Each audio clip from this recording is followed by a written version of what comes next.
Okay, hello everyone. Welcome to the Exia IAS academy. Exia IAS academy में आप सभी का स्वागत है।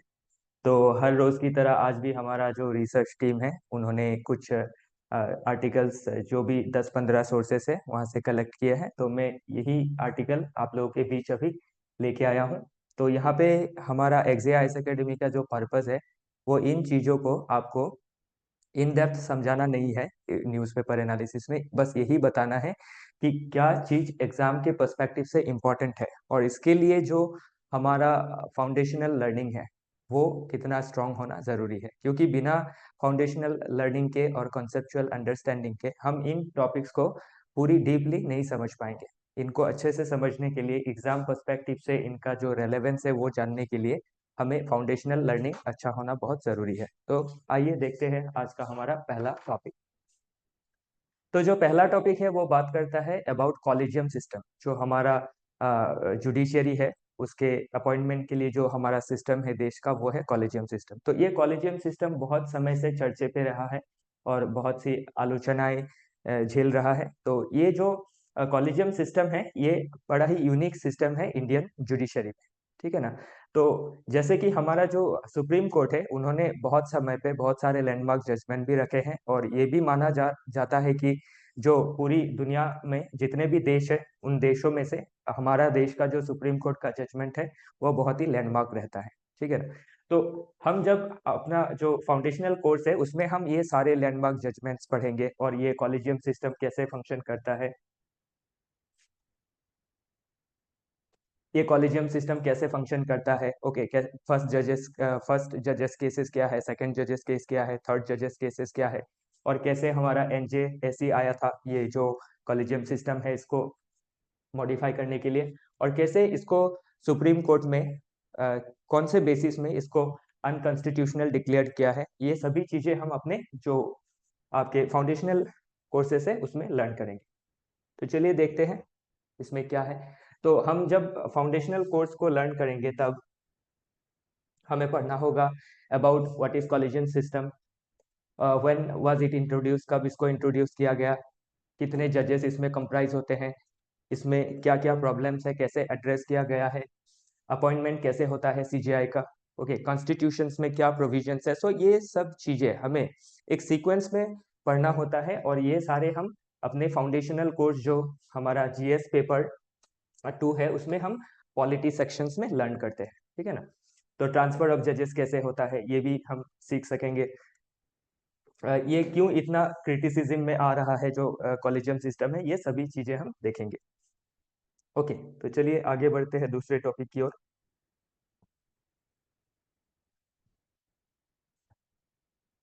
तो ये भी अबाउट कॉलेजियम सिस्टम ही है। जैसे कि फर्स्ट जजेस केसेस, सेकंड जजेस केसेस, थर्ड जजेस केसेस जो मैंने आपको अभी बताया था।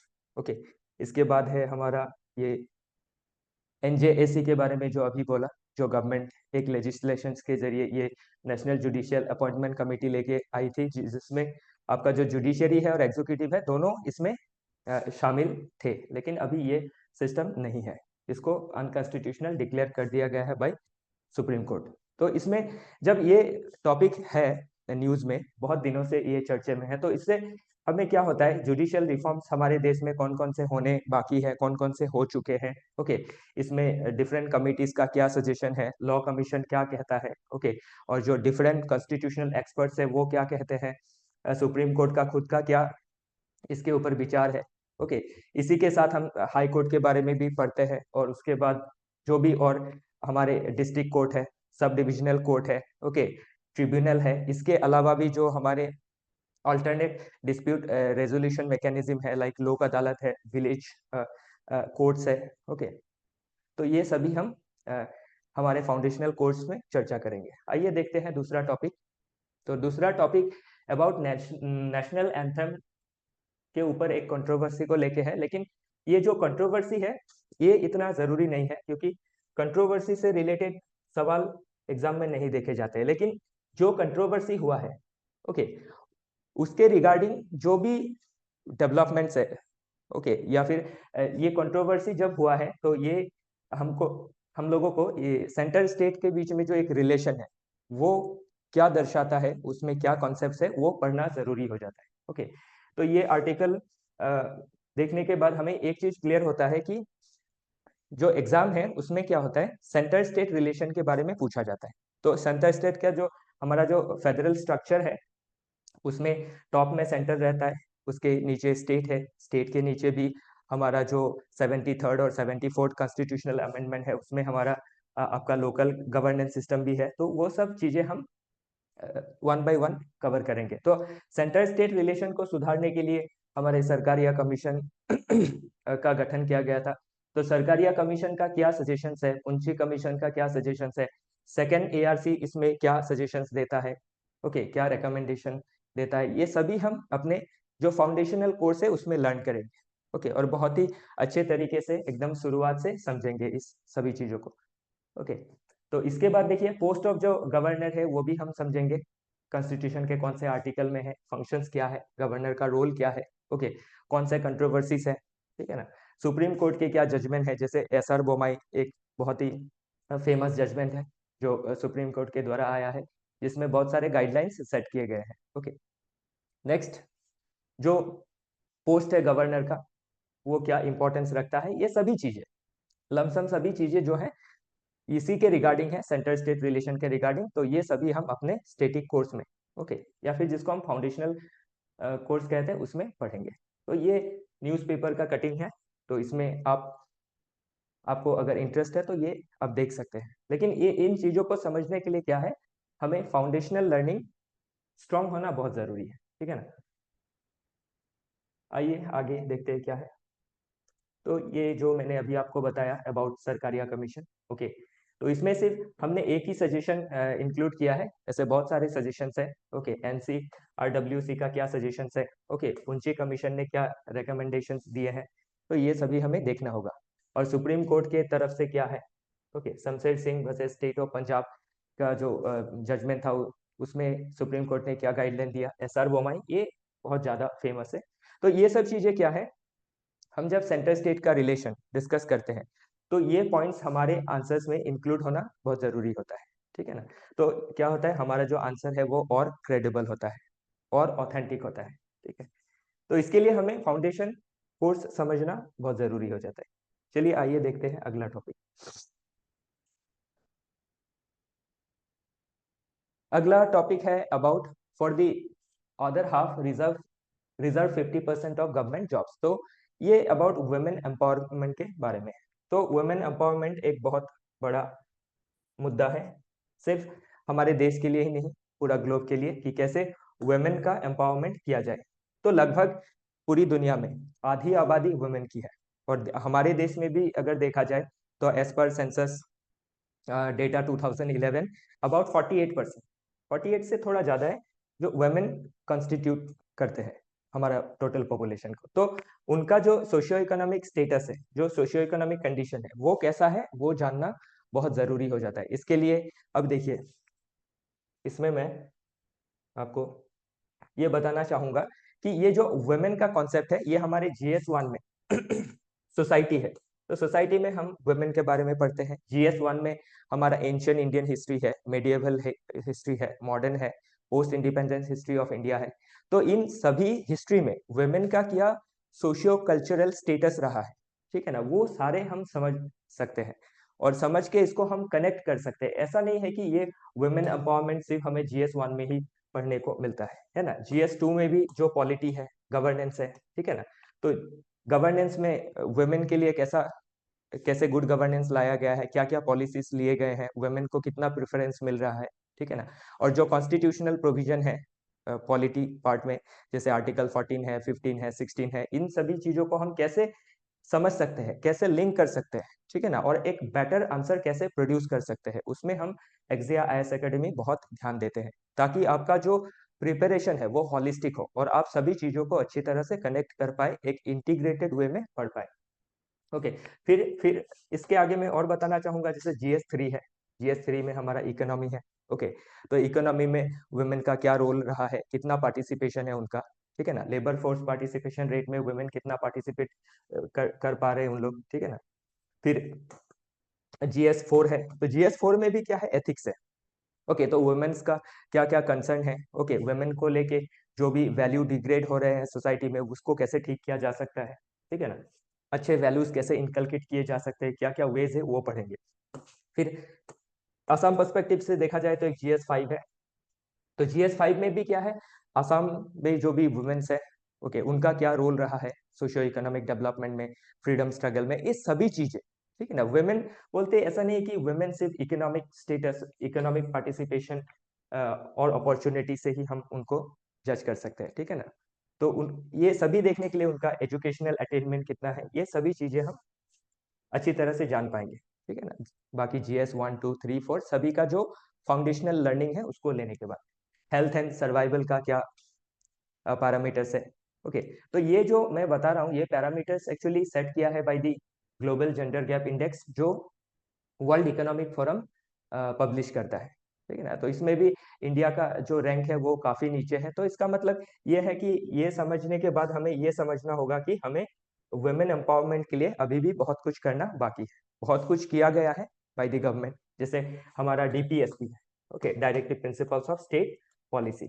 तो उसमें भी बहुत सारे वेलफेयर प्रोविजंस के लिए मेंशन है जो स्टेट को करना है, सेंटर स्टेट दोनों को ही करना है, ठीक है ना, ताकि उनका क्या हो सके, इकोनॉमिक वेलबींग लाया जा सके, ठीक है ना, एजुकेशन उनका अच्छा हो, एक्सेस मिले उन लोगों को, हेल्थ उनका अच्छा हो, सर्वाइवल रेट बढ़े, ठीक है ना, पॉलिटिकल एम्पावरमेंट हो ताकि डिसीजन मेकिंग में वो आगे आ सके, ओके। क्योंकि जब तक वुमेन खुद पार्टिसिपेट नहीं करेंगे डिसीजन मेकिंग में, तो उनके हालत में सुधार आना थोड़ा सा नामुमकिन सा हो जाता है। इसीलिए क्या है, हाल फिलहाल में हमने देखा है कि 33% रिजर्वेशन के का जो बिल है वो पास किया गया है ऑलरेडी। 33% हमारा जो PRI है, पंचायती राज इंस्टीट्यूशन, या फिर जो ULB है, अर्बन लोकल बॉडीज, उसमें ऑलरेडी इंश्योर्ड किया गया है। और बहुत सारे स्टेट ने तो ये 33% को 50% तक भी बढ़ा दिया है, ओके। तो ये सारे जो मुद्दे हैं ना, ये आइसोलेटेड मैनर में नहीं है, ठीक है ना। हमें GS1 2 3 4 ऐसे मतलब कोई भी चीजों को आइसोलेटेड नहीं पढ़ना है, इसको इंटीग्रेट करना है, ओके। कोई भी GS1 का कोई भी जो आप पढ़ेंगे कॉन्सेप्ट वो GS2 में अप्लाई हो जाएगा, ठीक है ना। GS2 का कॉन्सेप्ट 1 में अप्लाई हो जाएगा, ठीक है ना। GS जो हमारा 3 है उसका कॉन्सेप्ट 2 का कॉन्सेप्ट 3 में अप्लाई हो जाएगा। तो मैं यही बताना चाहता हूँ कि आपका जो फाउंडेशन है वो अगर स्ट्रांग हुआ तो आप सभी चीजों को लिंक कर पाएंगे, और ये एग्जाम आपका निकाल पाना, प्री मेंस इंटरव्यू थोड़ा आसान हो जाएगा। थोड़ा क्या, पूरा ही आसान हो जाएगा, अच्छी तरह से आप समझ पाएंगे, एक अच्छा पर्सपेक्टिव बिल्ड कर पाएंगे, ठीक है ना, अच्छा ओपिनियन रख पाएंगे, ओके। और इन फ्यूचर जब आप सर्विस में एंट्री लेंगे तो गवर्नमेंट को पॉलिसी मैटर्स में हेल्प कर पाएंगे, सजेशंस दे पाएंगे, ओके। और जो भी पॉलिसी गवर्नमेंट ने ऑलरेडी लिया है और लेने वाले हैं उनमें आप अच्छा इम्प्लीमेंटेशन कर पाएंगे, ओके। चलिए आगे बढ़ते हैं। तो ये भी अबाउट वही है जो अभी हमने देखा था, ओके। तो ये आप कुछ डेटाज हैं by the world economic forum. तो ये सारे डेटाज हमें क्या है, हमारे जो मेंस के आंसर राइटिंग है उसमें हम सब्सटेंशिएट कर सकते हैं और एक अच्छा अंडरस्टैंडिंग डेवलप कर सकते हैं। चलिए आगे देखते हैं, ओके। तो अगला टॉपिक है नेविगेटिंग ट्रेड चैलेंजेस, ओके। तो क्या क्या ट्रेड चैलेंजेस है हमारे देश में ट्रेड को लेकर के, उसके बारे में ये आर्टिकल चर्चा करता है। तो ये आर्टिकल स्पेशली ये कहता है कि हमारे जो गुड्स एंड सर्विसेज है, क्योंकि हम जो ट्रेड एंड कॉमर्स है वो गुड्स एंड सर्विसेज में होता है, ओके। तो जो गुड्स है उसके लिए क्या होता है, एक देश का इंफ्रास्ट्रक्चर, ओके, उसका बैंकिंग, उसका फाइनेंसेस, बहुत कुछ पे ये चीज डिपेंड करता है। जो वर्कफोर्स है उसका स्किल के ऊपर बहुत कुछ डिपेंड करता है। तो इसीलिए ये आर्टिकल ये कहता है कि भारत को गुड्स के अलावा सर्विसेज में और ज्यादा फोकस करना चाहिए, क्योंकि हमारा जो सर्विस सेक्टर है वो बहुत ज्यादा पावरफुल है, ओके। उसमें बहुत स्ट्रेंथ है और हम बहुत सारा सर्विस एक्सपोर्ट भी करते हैं, ओके। उसमें हमारा सरप्लस भी है। तो इसीलिए क्या है, हमें थोड़ा सा सर्विस में और ध्यान देना चाहिए। जैसे कि पेंडेमिक गया तो उसी पेंडेमिक में हमने ध्यान दिया कि गुड्स जो इंपोर्ट एक्सपोर्ट है वो बहुत हद तक एक बार रेस्ट्रिक्ट हो गया था, लेकिन जो सर्विसेज सेक्टर था वो बहुत अच्छा ग्रो कर रहा था, ओके। तो इसीलिए क्या है, ये आर्टिकल कहता है कि किस तरह से हमें सर्विस जो सेक्टर है उसमें ज्यादा ध्यान देना चाहिए ताकि इकोनॉमी को और स्ट्रॉन्ग किया जा सके। ऐसा नहीं है, गुड्स में भी हम लोग को स्ट्रॉन्ग करना होगा, हमारे देश को स्ट्रॉन्ग बनना पड़ेगा, लेकिन ये आर्टिकल स्पेशली सर्विसेज सेक्टर के लिए है। ओके, तो सर्विस सेक्टर से कोई भी क्वेश्चन हो तो वो हम अच्छी तरह से अटेम्प्ट कर सकते हैं, उसको अच्छी तरह से समझ सकते हैं। इसके अलावा क्या है, ये जब टॉपिक है तो इसी के साथ हमें इंडिया का ट्रेड पॉलिसी कैसा है, ओके, कैसा ट्रेड पॉलिसी इंडिया ले रहा है, पहले पास्ट में कैसा था, अभी कैसा है, तो सभी हम समझ सकते हैं। ठीक है ना। तो ये अभी इंडिया का पास्ट से भी हम समझ सकते हैं, एंशियंट टाइम में कैसा ट्रेड पॉलिसीज था, मेडिएवल टाइम में कैसा ट्रेड पॉलिसीज था, मॉडर्न में कैसा था, मॉडर्न इंडियन हिस्ट्री में। ठीक है ना। आफ्टर इंडिपेंडेंस अभी कैसा है, तो ये सभी हम समझ सकते हैं। फिर हमारा जो फॉरेन ट्रेड पॉलिसी है, डिफरेंट नेशंस के साथ हमारा कैसा ट्रेड कनेक्शन है, ओके, किसके साथ कितना सरप्लस है, कितना हमारा डेफिसिट है, ओके, किसके साथ हम कैसा ट्रेड करते हैं, और हमारा फर्दर गोल क्या है। तो यही सभी चीजें जो है हम आपके जो फाउंडेशनल कोर्स है उसमें अच्छी तरह से लर्न करेंगे। ओके, तो चलिए आगे बढ़ते हैं। अगला टॉपिक है about mystery of the Indus script. तो ये देखिए, कल भी ये बहुत चर्चे में था, आज फिर से ये चर्चे में है। ओके, तो अभी इसमें क्या करना है, ये जब टॉपिक चर्चे में आ गया तो ये एंशियंट हिस्ट्री का टॉपिक है, तो एंशियंट हिस्ट्री अब क्या हो जाता है, बहुत इंपॉर्टेंट हो जाता है फ्रॉम एग्जाम पर्सपेक्टिव। ठीक है ना। ऐसे भी हमें सब कुछ बहुत हॉलिस्टिकली पढ़ना है, जो एग्जाम में आएगा नहीं आएगा ऐसा कोई हमें डिफरेंशिएट नहीं करना है। लेकिन जब हम एक एग्जाम को पास करने के लिए इतना प्रिपरेशन कर रहे हैं तो उसमें एक हम एक्सपेक्ट कर सकते हैं, न्यूज़पेपर में जो भी टॉपिक रहता है साल भर, उसी टॉपिक में से क्या है, बहुत सारे टॉपिक एग्जाम में अपेयर होता है। ओके, तो इसीलिए क्या है, फाउंडेशनल लर्निंग कंप्लीट करने के बाद हमें क्या होता है, ये जो भी करंट टॉपिक है जो न्यूज में है, उनको उनसे लिंक करना होता है। ओके, तो अभी सभी को आप एंशियंट पढ़ेंगे तो उसमें भी ये पता होगा कि जो एंशियंट हिस्ट्री में जो इंडस वैली सिविलाइजेशन है उसका जो भी स्क्रिप्ट है वो थोड़ा पिक्टोरियल फॉर्म में है, देख सकते हैं आप, पिक्टोरियल फॉर्म में है, और इसको अभी तक नहीं समझा जा सका है कि इसमें क्या लिखा गया है। ठीक है ना। तो इसको कैसे समझा जा सके, अभी तक कोशिश जारी है, और इसी के रिगार्डिंग कल ही हमने चर्चा किया था कि जो तमिलनाडु के सीएम है, सीएम साहब है, उन्होंने $1 मिलियन प्राइज अनाउंस किया है अगर कोई इसको डिसाइफर कर सके तो। ओके, तो इसीलिए क्या होता है, ये जो पूरा इंडस वैली सिविलाइजेशन है ये बहुत जरूरी हो जाता है फ्रॉम एग्जाम पर्सपेक्टिव, कि उसका सोशियो इकोनॉमिक स्टेटस कैसा था, उसमें वुमेन के स्टेटस कैसा था, ओके, उसका अर्बन जो प्लानिंग था वो कैसा था।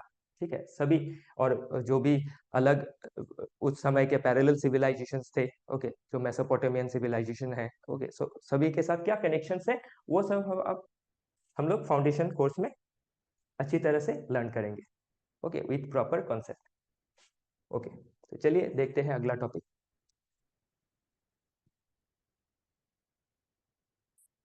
ओके, तो अगला टॉपिक है अबाउट वेलफेयर प्रोग्राम। ओके, अगला टॉपिक है about welfare programme impacts the retail prices price relevant to people। तो अभी इसमें क्या है, जब भी जैसे हमारे देश में, हमारे कॉन्स्टिट्यूशन में एक प्रोविजन है DPSP, okay, directive principles of state policy, और directive principles of state policy हमें वेलफेयर स्टेट का गोल ऑब्जेक्टिव करने के लिए बहुत सारा डायरेक्शंस गवर्नमेंट को देता है। ठीक है ना। और गवर्नमेंट भी जो भी पॉलिसी बनाती है वो directive principles of state policy को ध्यान में रखते हुए ही फ्रेम किया जाता है। तो इसमें हमारे जो भी वीकर सेक्शंस है, जैसे एससी हो गया, एसटी हो गया, ओबीसी, एमओबीसी, ओके, वुमेन है, चिल्ड्रन है, ठीक है ना, और इकोनॉमिकली वीकर सेक्शंस है। ठीक है, तो जो भी है वीकर सेक्शंस में जो भी आते हैं, सो सभी के वेलफेयर के लिए गवर्नमेंट डिफरेंट पॉलिसीज लेते हैं, और उन्हीं पॉलिसीज में क्या होता है, आपका कैश बेनिफिट ट्रांसफर भी होता है। तो जब लोगों के पास कैश आता है, जैसे आसाम में एक स्कीम है अरुणोदय, तो उसमें क्या होता है, वुमेन्स को कैश मिलता है हर महीने, तो वो जब हाथ में कैश आता है तो मार्केट में क्या होता है, चीजों का डिमांड राइज होता है, और जब राइज होता है तो एक प्राइस का हाइक हमें देखने को मिलता है। ओके, तो इसी रिगार्डिंग ये आर्टिकल है कि कैसे वेलफेयर प्रोग्राम भी क्या करते हैं, रिटेल प्राइस को इम्पैक्ट करते हैं। तो इसमें देखिए सीपीआई का कॉन्सेप्ट आता है, ओके, डब्ल्यूपीआई का कॉन्सेप्ट आता है, फिर आरबीआई का कॉन्सेप्ट आता है, मॉनेटरी पॉलिसी का कॉन्सेप्ट आता है, मॉनिटरी पॉलिसी रिव्यू का कॉन्सेप्ट आता है, ठीक है ना, बाई मंथली मॉनिटरी पॉलिसी भी आता है। तो ये सभी जो भी चीजें हैं, ठीक है ना, ये हम हमारे जो फाउंडेशनल कोर्सेज है उसमें हम अच्छी तरह से लर्न कर सकते हैं, ठीक है ना। फाउंडेशन स्ट्रांग होना बहुत जरूरी है, तभी आप इन सभी कॉन्सेप्ट्स को अच्छी तरह से सीख सकेंगे। ओके, और न्यूज़पेपर से आप इन कॉन्सेप्ट्स को ब्रश अप कर सकेंगे। नेक्स्ट है, ये आर्टिकल कहता है अबाउट ऑल्टरनेटिव इन्वेस्टमेंट फंड। तो ये ऑल्टरनेटिव इन्वेस्टमेंट फंड का मोटो ये था कि जो हमारे बिजनेसेस है उनको जो रिक्वायर्ड कैपिटल है वो मिल सके।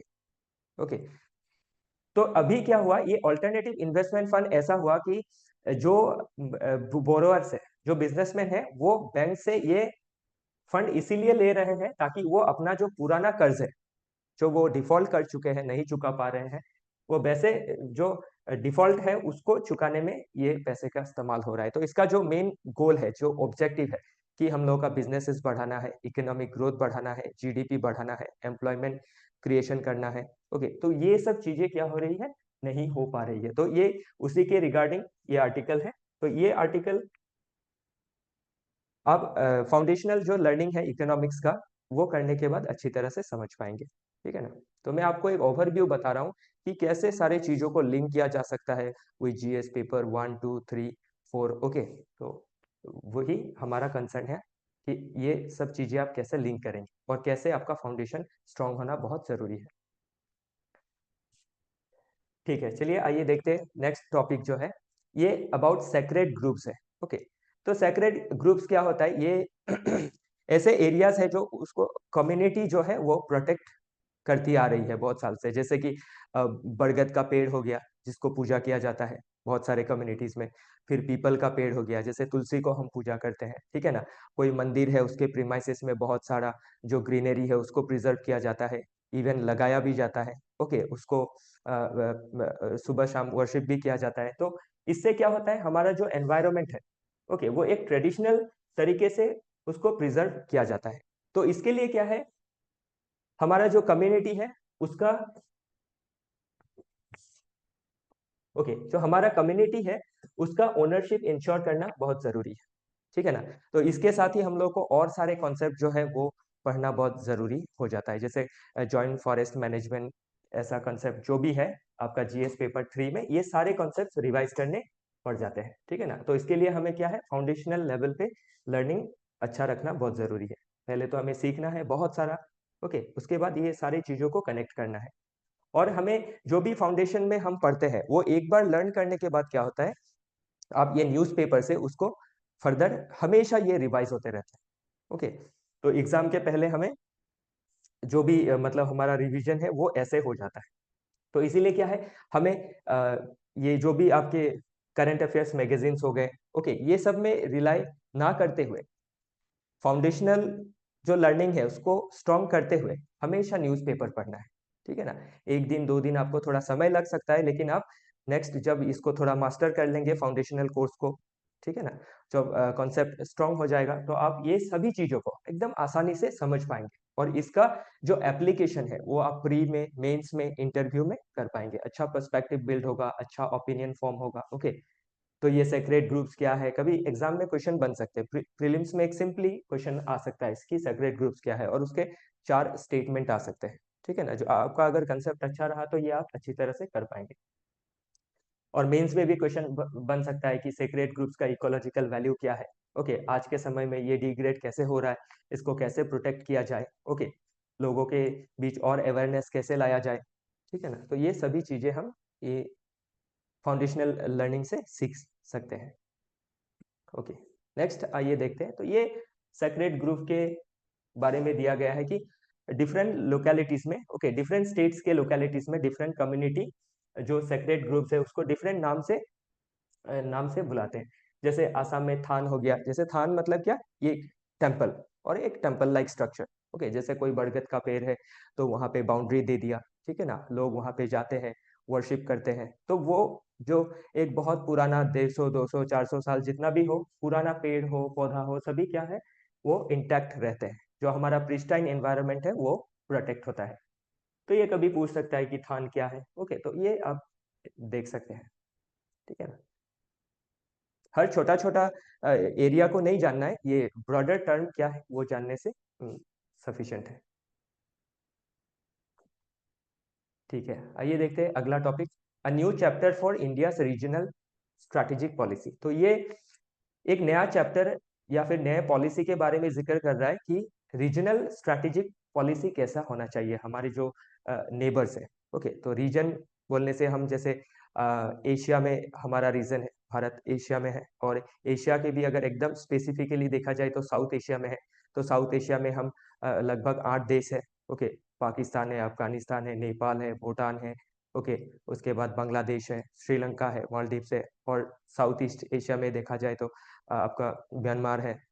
ओके, तो ये सभी देशों के साथ हम कैसे एक स्ट्रैटेजिक पॉलिसी मेंटेन कर सकते हैं, ठीक है ना, वो कैसा एक मतलब शिफ्ट ला सकते हैं। तो वो शिफ्ट के लिए ओके, और एक नएपन के लिए हमें जो पुराना है उसको समझना बहुत जरूरी है। आप अगर पुराना नहीं समझ पाएंगे तो नया आपसे नहीं बन पाएगा। तो आपको पूरा पास्ट कवर करना है, ठीक है ना। तो आज जो नेपाल है उससे हमारा रिलेशन थाउजेंड्स ऑफ इयर्स पुराना है, ठीक है ना। एंशियंट हिस्ट्री से भी हम जान सकेंगे, फिर मेडिएवल से, मॉडर्न से।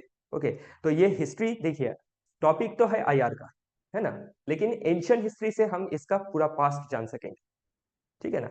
ज्योग्राफी से हम इसका ज्योग्राफिकल लिंक समझ सकेंगे, कौन सा बाउंड्री कितना कैसे है, ठीक है ना। सोसाइटी से हम समझ सकेंगे दोनों ही सोसाइटी में, दो चार देश के सोसाइटी में क्या डिफरेंसेस है, ठीक है ना। पॉलिटी से हम समझ पाएंगे कि हमारे कॉन्स्टिट्यूशन में, टीपीएसपी में क्या प्रोविजन रखा गया है इंटरनेशनल पीस एंड सिक्योरिटी के लिए, फ्रेंडशिप के लिए, ठीक है ना। गवर्नेंस में हम समझ पाएंगे कि कैसे पॉलिसी फ्रेम हो रहा है। आईआर में हम समझ पाएंगे कि कैसे दोनों देश डिप्लोमेटिकली इंटरेक्ट कर रहा है, कौन कौन से सेक्टर पे इंटरेक्ट कर रहा है, जैसे इकोनॉमी हो गया, पॉलिटी हो गया, साइंस एंड टेक हो गया, एनवायरनमेंट हो गया, जो सभी कुछ हम पढ़ेंगे, डिजास्टर मैनेजमेंट के फील्ड में हो गया। ओके, तो इंटरनल सिक्योरिटी, एक्सटर्नल सिक्योरिटी के पर्सपेक्टिव से हुआ। तो ये सभी चीजें मतलब क्या है, पूरा एक वेब की तरह कनेक्टेड है ना।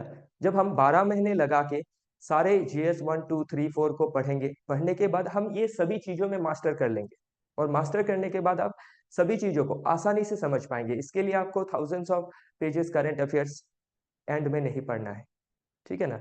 हम लोग प्रेशर कुकर नहीं है, इतना प्रेशर कैसे लेंगे। तो इससे बढ़िया है कि हम लोग क्या करेंगे, रोज का रोज कवर कर लेंगे foundational learning as well as newspaper की क्या है। और न्यूज़पेपर तो आपको पढ़ना बनता है, जो एक्सपीरियंस है उनको पढ़ना बनता है, कि वो खुद से फर्स्ट हैंड एक्सपीरियंस ले आफ्टर लर्निंग दी फाउंडेशनल कोर्सेस। ओके, या फिर जो फाउंडेशन है उसको स्ट्रॉन्ग करने के बाद, ठीक है। चलिए देखते हैं अगला topic, the real non tariff barrier called CRA, credit rating. CRA का फुल फॉर्म हो गया क्रेडिट रेटिंग एजेंसी। तो हमारे क्या है, इंटरनेशनल जो इंपोर्ट एक्सपोर्ट है या फिर जो ट्रेड है, उसमें दो तरह के बैरियर खास करके लगाए जाते हैं। एक टैक्स बैरियर हो गया, जिसको हम लोग टैरिफ बैरियर बोलते हैं, जैसे इंपोर्ट एक्सपोर्ट का टैक्स बढ़ा दिया गया, ठीक है ना। फिर अदर जो टैक्सेस है, जो टैरिफ्स है वो लगा दिए गए। तो ऐसे लगा के उसको क्या किया जा सकता है, ट्रेड को बार्ड किया जा सकता है, उसको लिमिट किया जा सकता है। और नॉन टेरिफ बैरियर में जैसे क्वालिटी के ऊपर बैरियर लगाया जा सकता है, जैसे सैनिटरी मेजर्स, फाइटोसैनिटरी मेजर्स, इसके ऊपर। और इसी नॉन टेरिफ बैरियर में एक बैरियर आता है क्रेडिट रेटिंग एजेंसी। जो क्रेडिट रेटिंग एजेंसीज, इनका काम क्या होता है, ये जो भी फाइनेंशियल इंस्टीट्यूशन है, एक देश का जो इकोनॉमी है उसको क्या करते हैं, रेटिंग करते हैं। जैसे स्टैंडर्ड यहाँ पे है, जैसे आपका स्टैंडर्ड एंड पोर हो गया, फिच हो गया, फिर मोडी हो गया। ओके, ये है आपके American based credit rating agencies. इसके अलावा भी इंडियन के भी कुछ क्रेडिट रेटिंग एजेंसीज है जिनको सेबीआई रेगुलेट करता है। ओके, तो इनका काम होता है कि जो इकोनॉमी है उसका एक पिक्चर दिखाना, फाइनेंशियल हेल्थ को मेजर करना, उसके बाद एक रेटिंग देना। और वो रेटिंग जितना ही डाउनग्रेड होता है उतना ही उस जो देश है उसका जो ओवरऑल ट्रेड एंड कॉमर्स है उसको इम्पैक्ट करता है, इन्वेस्टमेंट को इम्पैक्ट करता है, फॉरेन डायरेक्ट इन्वेस्टमेंट को इम्पैक्ट करता है। ओके, लोन जो रेट है उसमें इम्पैक्ट करता है। तो ये सभी चीजें हम क्या करेंगे, आपके फाउंडेशनल जो कोर्स है उसमें हम ये सभी कवर करेंगे। ओके, चलिए देखते हैं अगला टॉपिक क्या है। Okay, the end of global climate policy. तो ये अबाउट हमारे, ये तो बहुत ही एक प्रेसिंग मुद्दा है जो क्लाइमेट है, कितना कुछ चेंजेस है। हमने कल भी ये देखा था कि 2024 is the warmest year okay in history. तो उसके लिए हम जानते हैं कि UNFCCC ओके, इसके अंडर कॉप का जो मीटिंग है वो होते आ रहा है, और अभी रिसेंटली COP 29 जो अजरबैजान का शहर बाकू है उसमें कंक्लूड हुआ है। तो ये ऑलमोस्ट एक फेलियर सा कॉन्फ्रेंस रहा है ओके। तो जिसमें जो भी डेवलप नेशंस है उन्होंने जो प्रॉमिस किया था कि हम जो भी अंडर डेवलप और डेवलपिंग नेशंस है उनको मदद करेंगे एक ट्रांजिशन के लिए from non renewable energy to renewable energy okay, ताकि हम जो हमारा क्लाइमेट है उसको प्रोटेक्ट कर सके, जो फ्लोरा फोना है उसको प्रोटेक्ट कर सके। तो एक काइंड ऑफ फेलियर रहा है। तो इसके ऊपर हमें ये सब समझने के लिए क्या है, पूरा जो GS पेपर 3 है उसमें एनवायरनमेंट होता है, तो उसको पढ़ना बहुत जरूरी है। ठीक है ना। इसके साथ हम बहुत से टाइम में IR को भी कनेक्ट कर सकते हैं। ठीक है ना। देश का जो पॉलिटी है उसको भी कनेक्ट कर सकते हैं। ठीक है, कैसे पॉलिसी गवर्नमेंट फ्रेम कर रही है ओके, इंटरनेशनल एरिना में उसका क्या रिस्पॉन्स है, ये सभी चीजें हम बहुत ही आसानी से समझ पाएंगे जब हमारा कॉन्सेप्ट फाउंडेशनल कोर्स से बिल्ड हो जाएगा ओके। आइए देखते हैं अगला टॉपिक क्या है okay, enhancing governance the digital way. तो हमारा जो GS पेपर 2 है ये उससे उसी का टॉपिक है। GS पेपर 2 में जो गवर्नेंस पार्ट है उसी का एक टॉपिक है कि कैसे ई गवर्नेंस क्या है, ई गवर्नेंस के लिए क्या क्या पॉलिसीज लिए गए हैं, ई गवर्नेंस कैसे करप्शन को टेकल कर रहा है, कैसे ट्रांसपेरेंसी ला रहा है, कैसे अकाउंटेबिलिटी इंश्योर कर रहा है ओके। तो सभी चीजों को हम देख सकेंगे। इसी के इसके अलावा भी जो आई गॉट कर्मयोगी प्लेटफॉर्म है ओके, ये सिविल सर्विसेज जो सिविल सर्वेंट्स है उनके ट्रेनिंग के लिए ये तैयार किया गया है, and it was launched in 2020। तो ये सब चीजों के बारे में क्या है, हम ऐसे साइलोस में नहीं, कनेक्टेड वे में हमारी जो फाउंडेशनल कोर्स है उसमें हम अच्छी तरह से पढ़ेंगे और इन सभी चीजों को अच्छी तरह से कनेक्ट किया जाएगा ओके। और बाकी क्या है, न्यूज़पेपर से हम ये फर्दर ब्रश अप करते रहेंगे ओके। आइए देखते हैं अगला टॉपिक क्या है। ठीक है, तो ये अबाउट न्यूक्लियर डील के बारे में है, जो सिविल न्यूक्लियर डील है जो सिविलियन पर्पस के लिए यूज किया जाता है। तो ये चर्चे में रहने का और एक वजह ये भी है कि रिसेंटली जो हमारे फॉर्मर प्राइम मिनिस्टर है डॉक्टर मनमोहन सिंह जी, उनका निधन हो गया। तो वो जो हमारे जो मनमोहन सिंह जी थे उन्होंने 2000, मुझे जितना तक याद है 2005 में जो सिविल न्यूक्लियर डील है उसको साइन किया था विथ USA। और यूएसए के साथ एक अच्छा कोलैबोरेशन हुआ था आफ्टर 1998, जो हमारा सेकंड पोखरण टेस्ट था उसके बाद, क्योंकि इसके बाद हमारे ऊपर बहुत सारे सैंक्शंस लग गए थे ओके। तो ये सब चीजें कैसे हुई हिस्ट्री में, इसका क्या मतलब क्या इंसिडेंस रहा है, क्या रोल है, ये सभी चीजें हम क्या करेंगे हमारे जो स्टेटिक कोर्स है उसमें बहुत अच्छी तरह से लर्न करेंगे ओके। इसके अलावा और भी जैसे टॉपिक मैं इसके साथ लिंक करके बताना चाहूंगा, जैसे NPT क्या है, ठीक है ना, CTBT क्या है ओके, सॉल्ट क्या है, ये सब ट्रीटीज है ओके। स्टार्ट बोल के ट्रीटी है, वो क्या है, ये सभी चीजें हम पढ़ेंगे ओके। इसके अलावा भी बहुत सारे एजेंसीज है, जैसे IAEA है ओके, बहुत इंपॉर्टेंट एजेंसीज है। IAEA है, फिर वासेनार एग्रीमेंट है, ऑस्ट्रेलिया ग्रुप है ओके, फिर मिसाइल टेक्नोलॉजी कंट्रोल रेजिम है। तो ये सभी चीजें क्या है, प्रीलिम्स एज वेल एज कभी हमारे मेंस के पर्सपेक्टिव से भी इम्पोर्टेंट हो सकता है ओके। तो चलिए देखते हैं आगे क्या है। तो यही सब टॉपिक इसमें दिया गया है। इंडिया US स्ट्रैटेजिक रिलेशनशिप कैसा है ओके। अभी स्ट्रैटेजिकली हम US के साथ बहुत हद तक ठीक है ओके। वहाँ से जो हमारा अपाची जैसे फाइटर हेलीकॉप्टर है ओके, इसके अलावा सिविल न्यूक्लियर डील है ओके।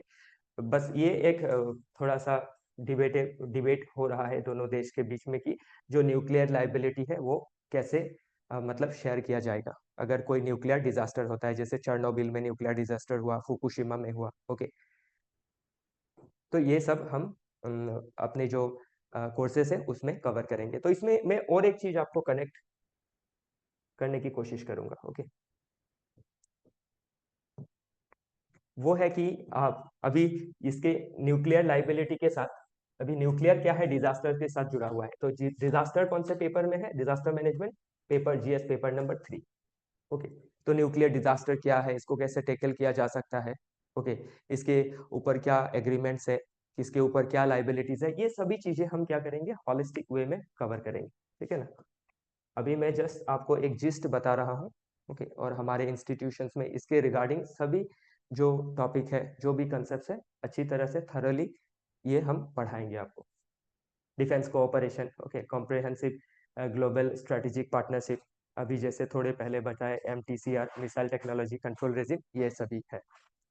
तो यही आखिरी टॉपिक है आज का। तो इसमें ये जो नेक्स्ट टॉपिक है, ये हमारे APSC के पॉइंट ऑफ व्यू से है।